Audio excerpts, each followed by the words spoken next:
When we are born, we live our life and sometimes in autopilot. Imagine living a life full of awareness with a futuristic perspective at every stage of your life is possible, and that has been done by Lax Kenia, and as I call him, my dearest Lax Uncle.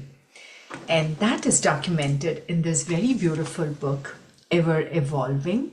Thank you so much for sharing and writing a personal ode for me, which I cherish and I appreciate so much. I think it's ever evolving, yes, but on a very special level. Just like Maslow's theory, Maslow's law theory, it speaks from survival and it goes up to self-actualization. It is so beautifully documented in this book by you, dear Lax Uncle, how your childhood memories and how the family values got instilled into you, how that shaped your way of thinking, your looking towards life, and how you've lived your life implementing that throughout your life, and how you've changed, accepted, implemented, integrated, embodied, and now you're so much full of that wisdom, you're wanting to give it back. And the outcome is this book. This book is for all of us as a beacon of guiding light, a guiding light across all spheres of life, from how values can shape our thinking, that a family income is from all sources and is for everyone. What a beautiful thought. But not just a thought, it's also an implementation done by your family. And how you've mentioned about your decision to go to the US, you went there. You went there, but you did not live in autopilot coming from such a good family. You had your eyes, ears, and your brain open, what you want to do, how you want to live your life, and you did not lose touch with your roots, with your reality. And adding that special touch, that fragrance to every letter of yours, or staying ahead of your time and sending that cassette of that voice recording, is talking about being so much ahead in at wherever we are, to think futuristic, to be realistic. And what has been very special is that with great details, great finesse, you've mentioned and documented everything. I find that very, very special. Some of the most important things that I find is your partnership, your friendship with Premila Auntie. I would call it a beautiful friendship, a rendezvous, a romance that instilled in commitment, trust. कि लगन कहीं दो तो हंसा तेज कहीं दो. So beautiful. And living a life full, a full life, from going to the best ice cream, finding that, or bartering trigonometry to get that Italian sauce herb recipe. And I think Premila Auntie was a fantastic partner to you. She was very agile. What I meant is coming in a sari and nobody told her that she needs a pair of change, from that to being a very good driver and driving her parents across, traveling across, booking everything when there was no GPS or no internet, doing all of that, to making a very firm decision coming back to India that no, I'm not going to drive. So very agile. And so easily she slipped into wearing just saris and suits when you both returned back. Being a backbone, that you can go ahead and do what you have to, and I'll do this. I'll take care. I'll take care of the home, the nest. And and just about everything, the whole 9 yards, and the whole 9 yards come back to that same circle. I've loved how you've integrated very interesting, when you open the store, you call it the apple tree. Apple tree is the most beautiful bay situated in Vermont in the US. The founders of Ben and Jerry ice cream, they choose to live there, and you chose that name. And I think everything that you've documented is so meaningful and so special.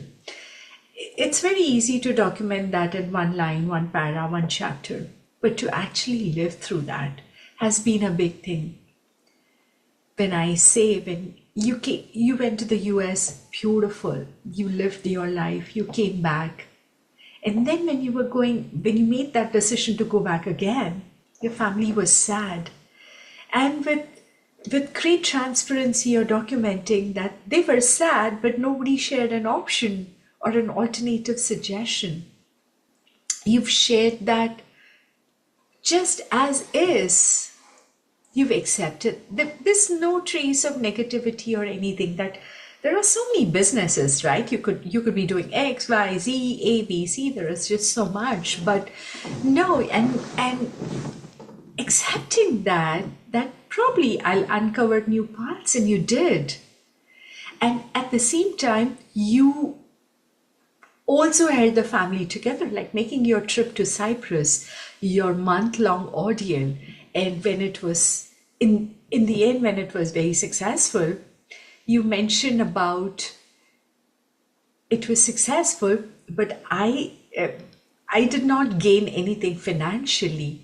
So beautifully mentioned. And I think that detachment, but yet that attachment and commitment to the family, those are some very big things. It's a rare blend to connect and live that and live that. So it's beautiful.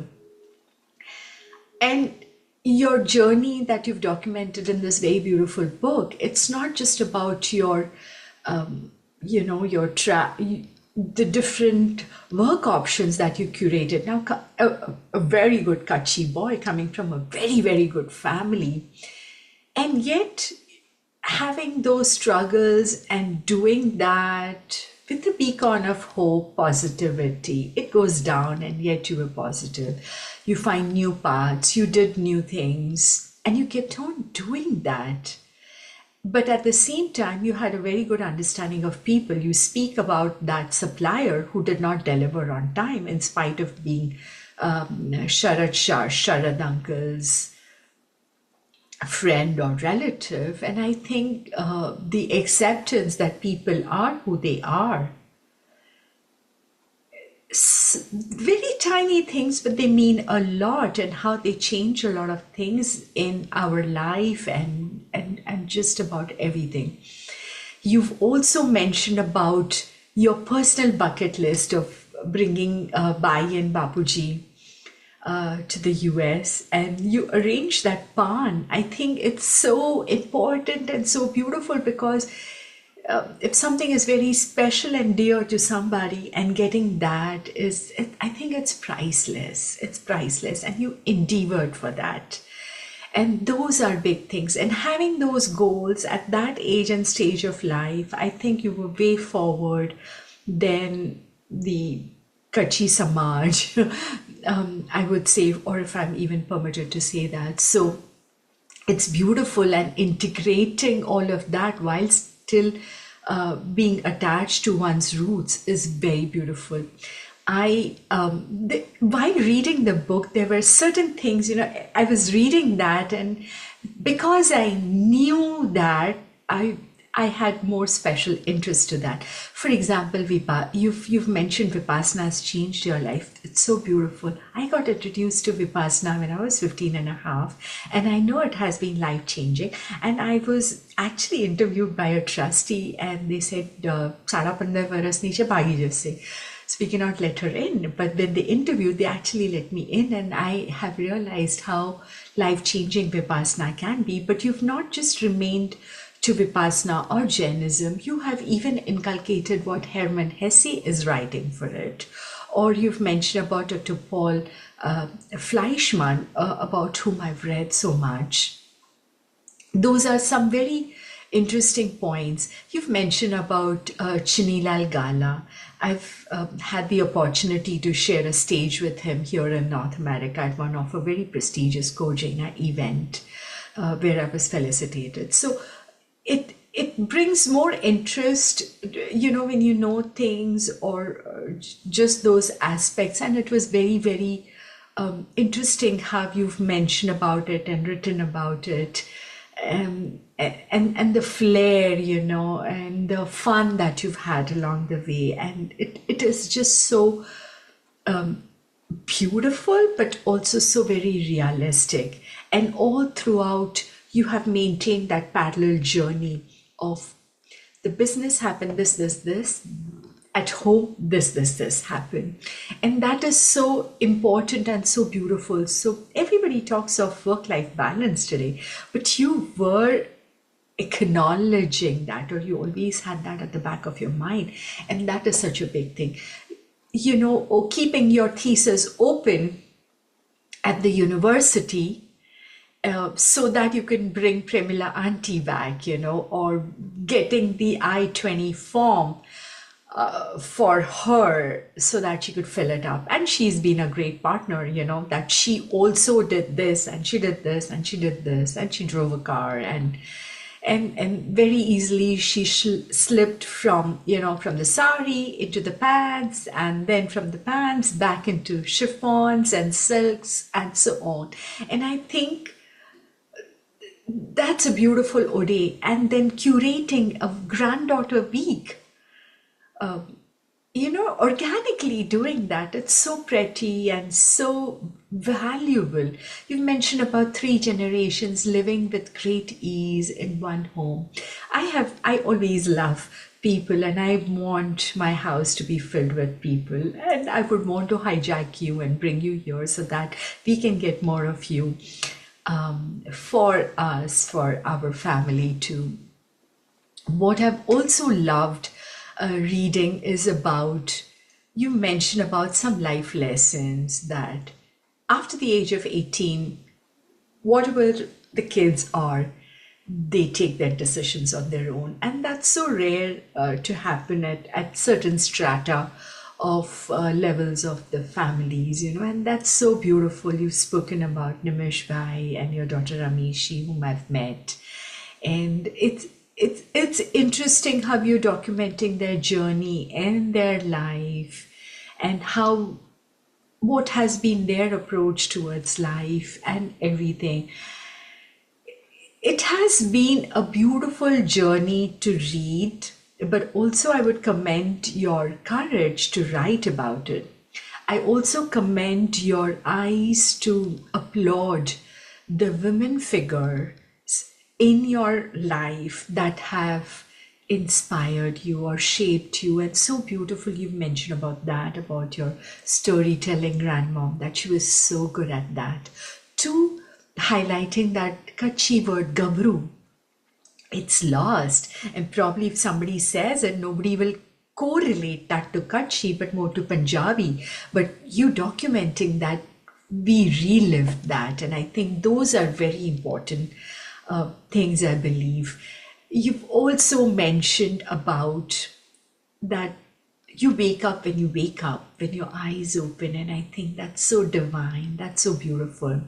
You're detached even when you're in your jacuzzi hot tub, or you're sharing the dais with the most influential, powerful people alongside you, and you've been very satisfied having that smallest room or that smallest piece of dessert. And I think that is beautiful.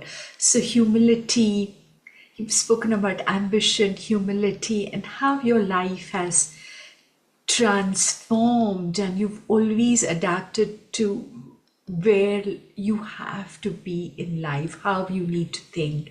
You're talking about the travels, you're talking about Varanasi, the trips. I was just in Varanasi, and it's a beautiful experience. I've enjoyed reading your book even more because I connected to those places. I've seen them, so I could visualize what you did, where you went, and so on. And I love that you're writing about I have no rag and no dvesh. I want to be sigma equals to zero. So here you're bringing that technical aspect, but connecting that to divinity. And yes, you are ever evolving, but I would add one little bit by saying that you're evolving, your sphere is going up. So you're evolving at that self actualization stage. And it is my privilege to read this book, to get a handwritten hard copy from you.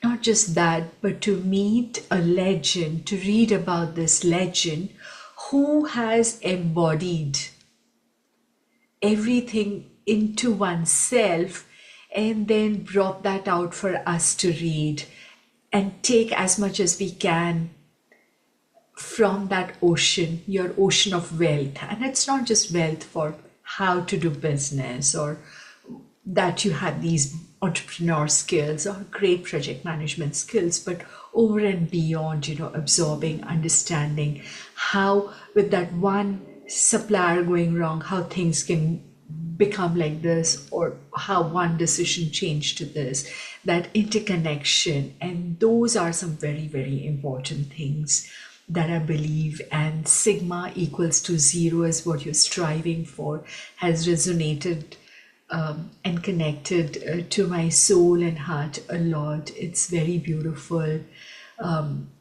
what you have shared. You've not missed any single thing that one should miss in one's lifetime. And I am very grateful to your heart and your brain to decide to write this book. And I would not have known about certain things about your love marriage to Premila Auntie and how you did all of that. I had never asked you, but it's beautiful. It's amazing. And I think I would want, I'm sure I'm going to give it to Sandeep to read as soon as he comes back from his travels. And I loved it. Thank you so much for sharing it with us. Ever evolving. May you evolve. May you reach your soul's goal is what I wish for. And may I be ever inspired by you. Metta, gratefulness.